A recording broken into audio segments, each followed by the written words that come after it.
Sir இப்போ home பேஜில் இருந்துச்சுன்னா இந்த டிவின்னு இருக்குது பார்த்தீங்களா, அந்த ஆப்ஷனை வந்து செலக்ட் பண்ணிக்கோங்க. செலக்ட் பண்ணிவிட்டு இப்போ என்ன பண்ணுங்கள், இது கேன்சல் கொடுத்துருங்க. அடுத்து ரிமோட்டில் மெனு போடுங்க. மெனு போட்டுட்டு 3 செகண்ட்குள்ளே 1147 நம்பர் போடுங்க.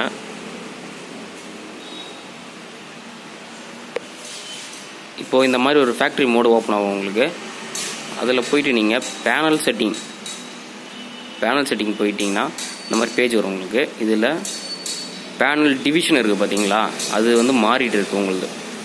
இப்போ வந்து 1 டிவிஷன் வச்சிங்கன்னா அந்த மாதிரி டபுளாக தெரியுது உங்களுக்கு இப்போ இமேஜ். ஓகேங்களா, அது ஒன்றும் இல்லை. இப்படி நீங்கள் ரிமோட்டில் வந்து ரைட் சைடு ப்ரெஸ் பண்ணிங்கன்னா உங்களுக்கு 2 டிவிஷன் வந்துடும்.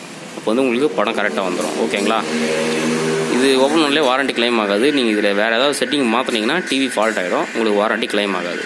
கரெக்டாக பண்ணிக்கோங்க.